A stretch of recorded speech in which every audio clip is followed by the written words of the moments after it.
Hello दोस्तों, आज हम एक्सप्लेन करने वाले हैं द गॉट लाइफ मूवी को। मूवी स्टार्ट होती है और मूवी के स्टार्ट में हमें सऊदी अरेबिया के एयरपोर्ट पर दो भाइयों को, नदीब और हकीम को दिखाया जाता है। दोनों भाई काम की तलाश में सऊदी अरेबिया आए होते हैं। वहाँ उनके साथ आए हुए लोग सभी लोग अपनी अपनी कंपनी की गाड़ियों में बैठ के चले जाते हैं। इन दोनों भाइयों को लेने कोई नहीं आया होता और वहाँ शाम तक हो जाती है, अपने लेने कोई नहीं आता। फिर उनके पास एक शेख आता है जो इनसे कुछ अपनी भाषा में बात कर रहा होता है। ये दोनों उसकी भाषा नहीं समझते। वो शेख इन्हें गाड़ी में चलने के लिए बोल देता है। नजीब को प्यास लगी होती है। वो शेख से पानी मांगता है पर वो उसे मना कर देता है और गाड़ी के पीछे बैठने के लिए बोल देता है। बहुत लंबा सफर करने के बाद वो शेख इन्हें रेगिस्तान के बीचों बीच ले आता है। हकीम अंग्रेजी भाषा और हिंदी भाषा जानता है पर नजीब बस अपनी भाषा मलयालम ही जानता है। वो शेख हकीम को दूसरे शेख को बेच देता है। दोनों भाई उसे बोलते हैं कि वो उन्हें अलग ना करे पर शेख उन्हें अलग कर देता है। नदीम बहुत कोशिश करता है पर शेख उसे बहुत ज़्यादा मारता है। थोड़ी देर बाद वो शेख नजीब को किसी और जगह ले जाता है। उस जगह हम एक बूढ़े आदमी को देखते हैं। वो भी नजीब की तरह ही वहाँ फंसा होता है। नजीब को बहुत प्यास लगी होती है। वो उस बूढ़े आदमी से पानी के लिए बोलता है तो बूढ़ा आदमी उसे इशारा करता है कि टंकी से जाके पानी पी लो। वो बूढ़ा आदमी हिंदी बोल रहा होता है पर नजीब को हिंदी नहीं आती, उस बस मलयालम भाषा आती है। कान में ठंडी हवाएं चल रही होती हैं, इसलिए नजीब टेंट के अंदर जाके सो जाता है और वो मन ही मन अपने फ्लैशबैक को याद करने लगता है जब वो अपने गाँव में था और कैसे वो अपना घर गिरवी रख के जहाँ आया होता है। जो उसका मालिक होता है उसे टेंट में सोते हुए देखकर बहुत गुस्सा हो जाता है, उसे बाहर निकाल देता है और बाहर सोने के लिए बोल देता है। जब नजीब सुबह उठता है तो वो देखता है कि बूढ़ा आदमी बकरियों का दूध निकाल रहा होता है। वो बूढ़ा आदमी उसे दूध देता है और वो बोलता है मालिक को दे दे, पर नजीब उसकी भाषा नहीं समझता इसलिए वो दूध खुद पीने लगता है। पर बूढ़ा आदमी उसे बोलता है इशारे से कि वो मालिक को ये दूध दे। नजीब अपने मालिक को दूध देता है और उसे बोलता है कि वो यहाँ काम करने आया है, ना कि ये दूध निकालने आया है। वो उसके पैर पकड़ता है पर मालिक उसे बाहर फेंक देता है। उसके बाद वहाँ वही शेख आता है जो उसको एयरपोर्ट से लाया होता है। नदीब उससे बोलता है वो कंपनी में जॉब करने आया है। वो शेख को कंपनी का पता भी देता है पर शेख उसे फाड़ देता है। जब खाना खाने की बारी आती है तो वो नजीब को एक मोटी रोटी देते हैं जिसे खाना बहुत ही ज़्यादा मुश्किल होता है। रात को नजीब एक ट्रक के पीछे जाके सो जाता है और जैसे तैसे रात गुजार लेता है। जब वह सुबह उठता है तो वो लोग उसे आम जरूरतों के लिए भी पानी नहीं लेने देते और बोलते हैं पानी बहुत ज़्यादा महंगा है। वहाँ उनकी टंकी को भरने के लिए एक टैंकर आया होता है तो नजीब उस टैंकर वाले से बाहर निकलने का रास्ता पूछने लगता है पर वो उसका मालिक वहाँ आ जाता है और उसको देख के गुस्सा होने लगता है। नजीब अपने गांव को याद करने लगता है कि वो वहाँ पानी में कैसे नहाया करता था और जहाँ उसे नहाए हुए बहुत दिन हो गए होते हैं। रात को नजीब उस बूढ़े आदमी से पूछने लगता है कि उसे यहाँ आए कितना टाइम हो गया है, पर वो बूढ़ा आदमी बोलता है कि वो नहीं जानता उसे कितना टाइम हो गया है। जो जहाँ एक बार आ जाता है वो वापस नहीं जा सकता। एक सुबह हम देखते हैं कि वह बूढ़ा आदमी कहीं नहीं दिख रहा होता और उसका मालिक उसे बोलता है कि वह बकरियों का दूध निकाले, पर यह काम नजीब के लिए बहुत ज़्यादा मुश्किल होता है। पर धीरे धीरे नजीब ये सब कुछ सीख जाता है और वह बकरियों को अच्छे से चराना और उन्हें खाना पानी देने लगता है। नजीब अपनी ऐसी हालत देखकर बहुत ज़्यादा दुखी हो जाता है और वो सुसाइड करने की कोशिश करने लगता है। जब वो पहाड़ पर सुसाइड करने के लिए पहुंचता है तो वो नीचे देखता है कि कुछ गिद्ध एक बंदे की लाश को खा रहे होते हैं। जब नजीब आगे जाके देखता है तो ये उसी बूढ़े बंदे की लाश होती है जो उसके साथ कुछ दिनों के लिए काम कर रहा होता है। फिर सोच लेता है वो यहाँ रहेगा तो उसकी भी यही हालत होगी। अगले दिन वो भागने की कोशिश करता है पर वो पकड़ा जाता है और वो उसका मालिक उसके एक पैर तोड़ देता है।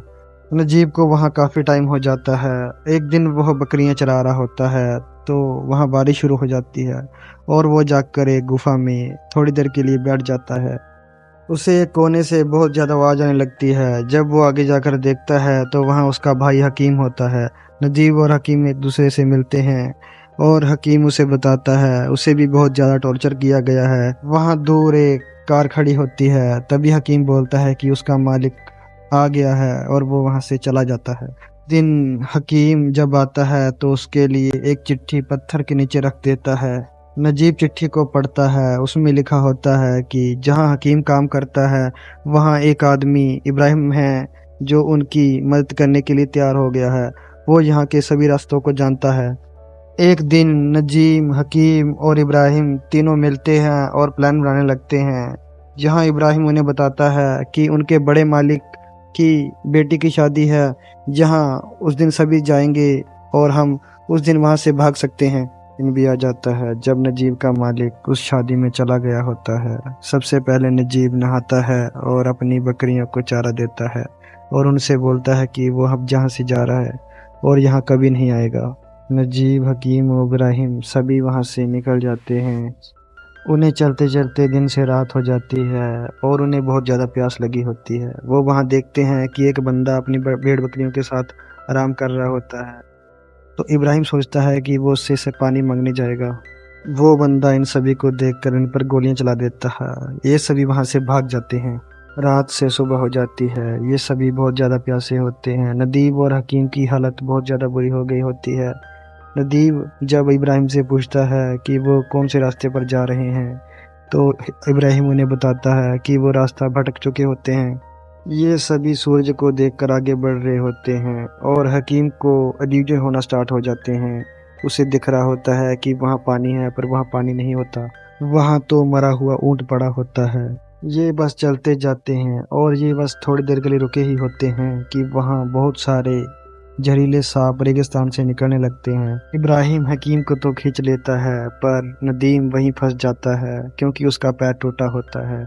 इब्राहिम उससे बोलता है कि वो जरा भी हिला तो सांप उसे काट लेंगे। नजीब वहाँ शांति से खड़ा रहता है, जिसके कारण वो बच जाता है। नदीब और हकीम की हालत बहुत ज़्यादा ख़राब हो चुकी होती है। नजीब के पैर में छाले भी पड़ चुके होते हैं। इब्राहिम उसे अपनी जैकेट देता है, जिसे नजीब अपने पैरों में बांध लेता है। हकीम को वहाँ हेलुसिनेशन होना शुरू हो जाते हैं, जिससे वह मिट्टी खाना शुरू कर देता है। रेत खाने की वजह से वो मारा जाता है। नजीब अपने भाई हकीम की मौत से बहुत ज़्यादा दुखी हो जाता है। वहाँ रेतीला तूफान चलने लगता है, जिसकी वजह से हकीम की लाश कहीं दफन हो जाती है। नजीब और इब्राहिम आगे बढ़ने लगते हैं, जहाँ उन्हें पानी दिखता है, पर इब्राहिम उसे पानी पीने नहीं देता क्योंकि वो पानी जहरीला भी हो सकता है। पर इब्राहिम उसे कपड़े की मदद से थोड़ा थोड़ा पानी पिला देता है। ये दोनों पक्षियों को देखकर आगे बढ़ते हैं। जब ये रात को सुबह सोकर उठते हैं तो जब नजीब वहां देखता है कि इब्राहिम वहां नहीं है, उसके लिए वो पानी छोड़ के चला गया होता है। नजीब थोड़ी देर वो आगे बढ़ा ही होता है कि उसे गाड़ियों की आवाज़ आना शुरू हो जाती है, जिससे उसे पता चल जाता है कि हाईवे पास ही है। शाम हो गई होती है, पर सुबह तक कोई गाड़ी नहीं रोकता। एक बंदा उसके लिए गाड़ी रोकता है और वो उसे शहर में जाकर छोड़ देता है। उस अरबी बंदे ने उसे एक इंडियन रेस्टोरेंट के पास छोड़ा होता है, जिसका मालिक बहुत अच्छा आदमी होता है। वो नजीब की बहुत ज़्यादा हेल्प करता है। रेस्टोरेंट का मालिक उसके घर भी उसकी बात करवा देता है। नजीब को पुलिस स्टेशन लेकर जाया जाता है ताकि उसे आगे के प्रोसेस में इंडिया भेजा जाए। नजीब वहां देखता है कि इब्राहिम की फोटो पुलिस स्टेशन में लगी होती है, जहां वांटेड लिखा होता है। बेशक भाई बंदा वांटेड था, पर उसने इन लोगों की मदद की। फिर पुलिस स्टेशन में बताते हैं कि जिन लोगों के पास डॉक्यूमेंट नहीं है उनको 3 महीने जेल में रहना होगा। जेल में उनकी पहचान करने वही लोग आते हैं जिन्होंने उन्हें गुलाम बनाया होता है। नजीब देखता है कि वहाँ वो बंदा भी आया होता है जिसने उसे गुलाम बनाया है। नजीब बहुत डर जाता है, पर एक बंदा उसे बताता है कि उसका मालिक उसका कुछ नहीं बिगाड़ सकता क्योंकि उसने उसे स्पॉन्सर नहीं किया होता। अगले सीन में हम देखते हैं कि नजीब प्लेन में बैठने वाला होता है और मन ही मन वो सोच रहा होता है कि जब लोग विदेश से आते हैं तो वो अपनों के लिए बहुत सारे गिफ्ट लेकर आते हैं, पर वो तो खाली हाथ जा रहा है। और यहाँ ये मूवी ख़त्म हो जाती है। तो दोस्तों कैसी लगी आपको ये मूवी? मुझे तो पर्सनली भाई बहुत अच्छी मूवी लगी है। सब्सक्राइब जरूर करना भाई और लाइक और कमेंट जरूर करना कि मूवी आपको कैसी लगी।